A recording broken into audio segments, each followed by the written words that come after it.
Hello செல்லக்குட்டீஸ், எல்லோரும் நல்லா இருக்கீங்கன்னு நினைக்கிறேன்.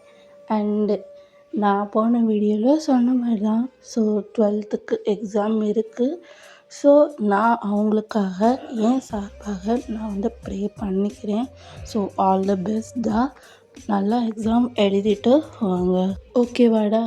அண்ட் இன்னொன்று விஷயம் சொல்லணும். இந்த எஃப்எஃப் ஸ்டார்ட் பண்ணி 7 எபிசோட் போயாச்சு. அண்டு ஒரு எஃப்எஃப் ஸ்டார்ட் பண்ணால் எண்டிங் கன்ஃபார்ம் இருக்கும். ஸோ இன்னும் ஒரு 2 பார்ட்ஸில் நான் கம்ப்ளீட் பண்ண போகிறேன். ஸோ 2 நாள் மட்டும்தான் இந்த எஃப்எஃப் வரும். ஸோ எனக்கே ஒரு மாதிரி இருக்குது. இன்னும் 2 டேஸில் நான் முடிச்சிடுவேனா அப்படின்னு இருக்குது. 10 பார்ட் வரையும் போகும். ஸோ இந்த பார்ட் 8 பார்ட். ஸோ நாளைக்கு 9 பார்ட், அடுத்த நாள் 10th பார்ட். அவ்வளோதான்டா. ஸோ ஒரு எஃப்எஃப் ஸ்டார்ட் பண்ணி நான் என் சேனலில் முடிக்க போகிறேன்னு தெரியும். எனக்கே ஒரு மாதிரி இருக்குது. இதை முடிச்சிடுவேனா? ஏன்னா இந்த எஃப்எஃப் எனக்கு புதுசு. ஸோ என்னால் முடிஞ்ச அளவுக்கு எல்லாமே எக்ஸ்பிளைன் பண்ணியிருப்பேன். அண்ட் நீங்களும் என்ஜாய் பண்ணியிருக்கீங்க. ஓகேடா, நம்ம இந்த வீடியோக்குள்ளே ஸ்ட்ரைட்டாகவே போயிடலாம். போன சீன் நம்ம எதில் விட்டுருப்போம்னா, டே கிங் நீங்கள் என்ன சொல்ல வரீங்க அப்படின்லேருந்து முடிச்சிருப்போம். ஸோ அதுலேருந்தே ஸ்டார்ட் பண்ணிக்கலாம். கிங், நீங்கள் சொல்கிறதெல்லாம் இங்கே நடக்காது கிங். நீங்கள் கிங், நான் எம்பரர். எப்படி கிங்? நம்மளுக்கு இதெல்லாம் சாத்தியம்னு உங்களுக்கு தோணுதா கிங்? என்னைய போய் லவ் பண்ணுறீங்க, அது எப்படி கிங்? அது சாத்தியமே கிடையாது. என் மேலே இருக்க ஃபீலிங்ஸை ஃபஸ்ட்டு விட்டுருங்க கிங். நம்மளுக்கும் இதுக்கும் செட்டே ஆகாது. ஏன்னா நீங்கள் கிங், நான் இந்த நாட்டோட எம்பரர் மட்டும்தான். அதை மட்டும் நீங்கள் ஞாபகம் வச்சுக்கோ கிங் அப்படின்ட்டே கத்திட்டு போகிறாரு. நீ எதுக்கு மற்றவங்கள பற்றி நீ பயப்படுறா? நான் தானே நீ லவ் பண்ணுற, வேறு யாரும் நீ லவ் பண்ண இல்லைல்ல. நான் தானே கேட்குறேன், நான் தான் உன் மேலே ஃபீலிங்ஸ் ஆச்சியா? இதுக்கு இப்படி நீ திட்டிகிட்ருக்கா? நான் கிங். பட் கிங்குக்கும் மனசுன்னு ஒன்று இருக்கட்டே, அதை மட்டும் உனக்கு நீ புரிஞ்சுக்கோ, ஓகேவா? நீங்கள் அதுக்கு வேறு யாராச்சும் தான் கிங் நீங்கள் லவ் பண்ணியிருக்கணும்.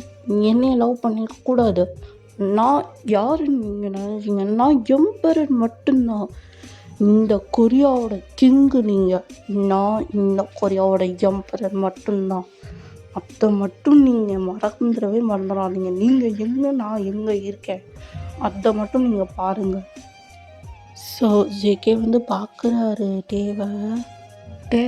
நீ புரிஞ்சுக்கிட்டே, என் நிலைமையை புரிஞ்சுக்கோ. நான் உன் மேலே தான் ஃபீலிங்ஸாக இருக்கேன்ட்டே, வேறு யார்கிட்டையும் நான் இந்த மாதிரி இருந்ததே இல்லைட்டே, புரிஞ்சுக்கிட்டே. ஸோ ஜேகேவும் டேவும் இப்படி ஃபைட் பண்ணிகிட்டு இருக்கும்போது டக்குன்னு ஒன்று வருது. ஸோ அது ஒரு ரிங். அந்த ரிங் பிக்சரை நான் இங்கே காமிக்கிறேன் பாருங்கள். ஸோ இந்த ரிங்கை பற்றி ஒரு சின்ன இன்ட்ரோ. இந்த ரிங் எப்படி இருக்குன்னா, அழகாக பளபளன்னு இருக்கும். பட் இந்த ரிங்குக்கு பவர் இருக்குது. என்னன்னா 2 சோல் சேருறதுக்கான பவர். உங்களுக்கு புரிகிற மாதிரி நான் சொல்ல வந்தால், இந்த ரிங்கு தோன்றதே ரொம்ப அதிசயம். ஸோ இந்த ரிங்கு தோன்றுச்சுன்னா அந்த ரிங் அவங்க கைக்குள்ளே போயிடும். ஸோ இந்த ரிங் இப்போ ஜேகே கைக்குள்ளே போகுது. ஜேகே அதை பார்க்குறாரு. இங்கே பார்த்தியாட்டே, இந்த ரிங்கே நம்மளுக்கு சாட்சியாக நின்றுச்சு. அதுவும் இந்த ரிங் என் கைக்குள்ளேயே வந்துடுச்சு. இந்த ரிங்குக்கு நான் அர்த்தம் சொல்ல தேவையே இல்லை. இந்த ரிங் ரொம்பவே பவர்ஃபுல்லானது. இந்த ரிங் யார்கிட்ட வந்ததோ அந்த ரிங் எப்பயுமே தொலையாது, எப்பவும் அவராது. உனக்கு தெரியும்னு நினைக்கிறேன் அப்படின்னு சொல்லிட்டு ஜேகே பார்க்குறாரு. அந்த ரிங்கும் ஜேகே கையில் தான் இருக்குது. டேவும் அந்த ரிங்கை தான் பார்க்குறாரு. ஆனால் டேவுக்கு ரொம்ப ஷாக்கு. அந்த ரிங் 300 வருஷத்துக்கு முன்னாடி அழிஞ்ச ஒரு ரிங். மறுபடியும் அந்த ரிங்கை கண்ணு முன்னாடி நிற்கவும் டேக்கு அவ்வளவு ஷாக்கு. ஜேகே அந்த ரிங்கை டேக்கு போடுறாரு. ஸோ இப்படியே டேஸ் எல்லாமே கழியுது. கொஞ்சம் கொஞ்சமாக டேவும் லைட்டாக ஃபால் இன் லவ் ஆகுறாரு ஜேகே மேலே. பட் ஜேகேவை லைட்டாக வெறுக்கிறாரு.